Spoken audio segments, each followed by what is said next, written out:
Yo, what is up guys, Boy here. A quick video about Dmitry Bivol. Of course, Dmitry Bivol, the WBA light heavyweight champion, 16-0, 28 years old, and in my opinion, a damn good fighter. On the 12th of October, Dmitry Bivol is scheduled to return to the ring to defend his WBA title against an opponent yet to be announced, but from what I've heard and according to BoxRec, Dmitry Bivol will be fighting a man by the name of Lenin Castillo. Now, Lenin Castillo is a fringe contender at best at light heavyweight, and for me, I was expecting a better opponent for Bivol. I appreciate he cannot get the best names right now, because obviously all of the other champions are scheduled to fight. Vodcik is scheduled to fight Beterbiev in a unification fight, and Kovalev is scheduled to fight Canelo Alvarez. So those guys were out of the question, but surely we could have got somebody better than Lenin Castillo. So that in itself is disappointing. Good to see Bivol back in the ring, but I just expected a better opponent. Now obviously Bivol won this WBA title back in November 2017 against a complete no-hoper in Trent Broadhurst. That was a really weak fight, but he won his title, and after that, his next 4 fights, he fought pretty solid competition. He fought Sullivan Barrera when Barrera was still relevant and was still a contender, good win. He fought Isaac Chilemba, again good fringe contender, solid win. He then fought the experienced Jean Pascal. At the time, I wasn't the biggest fan of that fight, but in hindsight, that win looks quite good now, considering Jean Pascal went on to beat Marcus Brown, a highly touted fighter. So that was another good win. And his last fight, he fought Joe Smith Jr., a dangerous puncher, and a top 10, top 15 light heavyweight contender. So Bivol's last 4 fights, the level of competition has been solid. Not spectacular, but solid. But, you know, in the back of my mind, I was wondering, how is this guy going to get the big fights? How is this guy going to unify against the other champions? Right now, he's in a position similar to Jamal Charlo at middleweight, where he's on the outside looking in. Obviously, Top Rank have a stranglehold on the light heavyweight division right now, you know, and him being on Dazn, is he likely to get those fights? Obviously, you know, Dmitry Bivol is with Eddie Hearn, and Eddie Hearn and Bob Arum have worked together in the past for unification fights, you know, Hooker versus Ramirez, for example. So it is possible for Bivol to get these fights, but I still wouldn't want to be in the position Bivol is in, because it just makes things harder, as far as I'm concerned. And listen, like I said, Top Rank have a stranglehold on this division right now. The Vodcik versus Beterbiev winner is Bob Arum going to want to let the winner of that fight a guy where he could lose the titles? Probably not, when he can keep it in-house. The winner of that fight could rematch. The winner of that fight could fight Elidia Alvarez, who I believe is on ESPN. They could fight Gilberto Ramirez, who is now at light heavyweight. I don't expect Bob Arum, you know, to make that unification fight right away when there are decent in-house fights to be made. So the Vodcik versus Beterbiev winner for me is unlikely for Bivol right now. I can't see him getting that fight.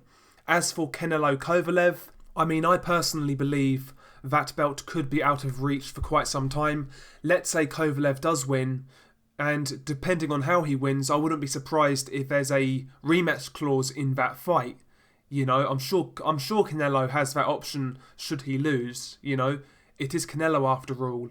So again, if Kovalev wins that fight, you know, potentially there would be a Canelo rematch, or maybe even Kovalev goes on to try and unify himself. So, you know, even the WBO title could be out of reach. If Canelo does win against Kovalev, I don't really expect him to fight the other top light heavyweights.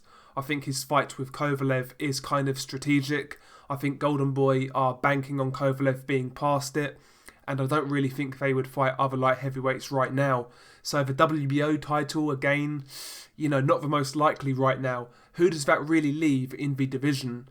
Marcus Brown, you know, coming off a loss, he needs to rebuild. He's already beaten Jean Pascal.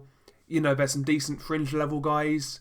You know, guys like Jesse Hart, maybe Top Rank would be willing to let go of him to fight on Dazn. Maybe he's a decent fighter.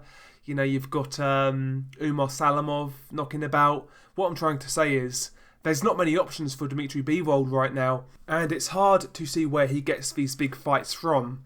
Maybe he could drop down to 168, fight, you know, Billy Joe Saunders or Callum Smith.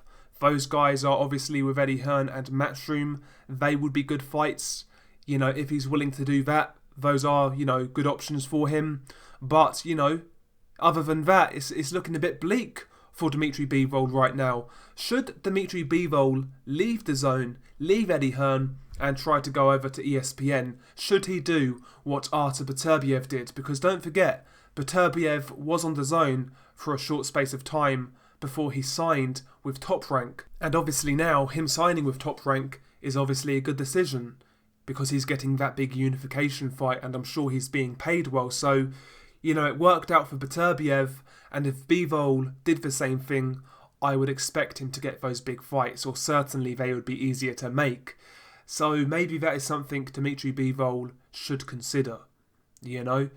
But, yeah, Bivol in a position now where he's on the outside looking in, and he needs to do something about it because, you know, his next fight doesn't really get the blood pumping, and the fight after that, it's hard to see where he goes, to be quite honest. So there we go. I'm a bit concerned about Bivol right now because I rate him extremely highly.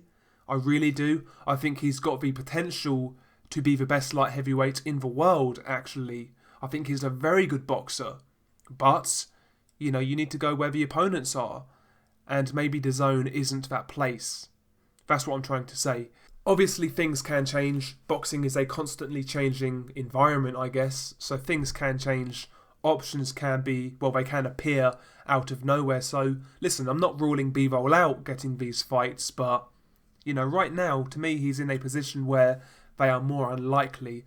And I think that's a shame. He's still got time. He's 28 years old.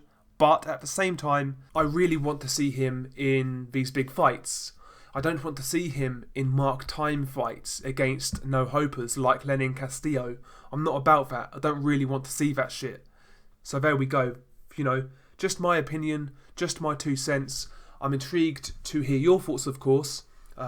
Share them below. If you enjoyed this video, please smash the like. Hit subscribe if you haven't done already. I really do appreciate the support. Peace.